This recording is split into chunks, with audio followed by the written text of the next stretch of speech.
તો બર્યું મારા અવતારમાં ખોટ પડ્યો કહેવાય. મુશર વંશ પર નદી ગંધર્ભ્ય મેલડી છો, 52 મહાનની મેલડી છો. શંકર ભગવાને સ્વયં મેલડી નામ આપ્યું તું લઈને આવી છો. મૃત્યુ લોકમાંથી મુક્તિ લાવવા આવી છો. પણ ભક્તિ કરશો તો સુખ મળશે, ભક્તિ કરશો તો આનંદ આવશે, ભક્તિ કરશો તો જીવન પરિવર્તન થશે. ભક્તિની સાથે થોડા કર્મ બતાવું છું, કર્મ કરજો. રૂપિયા ગમે તેટલા હશે પણ જીવનમાં આનંદ લાવતી હોય ને તો આપણી કુળદેવી, આપણી બ્રહ્માણી, આપણી ખોડિયાલ, આપણી કાળકા, આપણી હર્ષિદ, આપણી સધી, આપણી જોગણી, આપણી મેલડી.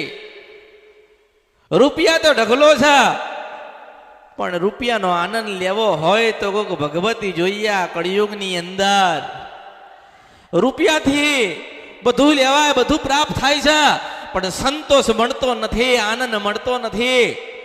અને સંતોષ જોઈતો હોય, આનંદ જોઈતો હોય તો કોક દેવીના દીવા કરવા પડે. મને ઓળખો તો ઓળખાય. કળિયુગ છે, શાસ્ત્રમાં જે કીધું હોય, પણ હું કહું છું કે શાસ્ત્રએ જે લખ્યું હોય પણ કંઈક તમે બનાવો ને તમે કરો. તમે ભક્તિ એવી કરો કે તમારા નામથી તમારી પેઢી વાળા એક આખો ગ્રંથ લખો, મને ઓળખો તો ઓળખાય. કેટલું ફરશો, કેટલું જશો, કેટલા ભજન અને ભક્તિમાં નીલ થશો, જ્યાં સુધી આપણી ખોડિયાલ રાજી નહીં થાય ત્યાં સુધી નારાયણ નથી આવતો. પહેલો હક અને અધિકાર આપણી કુળદેવીનો, પહેલું નિવેદ તો આપણી કુળદેવીનો.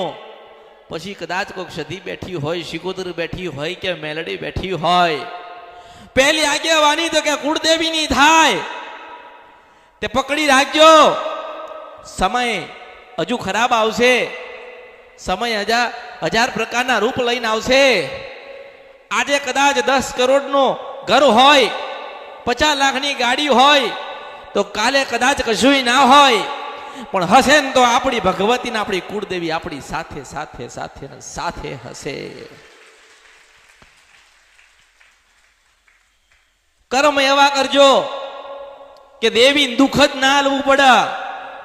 દીવા એવા કરજો, દીવા એવી રીતે કરજો કે દીવા કર્યા પછી અજવાળું આપણી પેઢીમાં રહે. આપણે જતા રહ્યા હોય ને ભગવાનના ઘરે તોય રહે એવું મેળવીશું.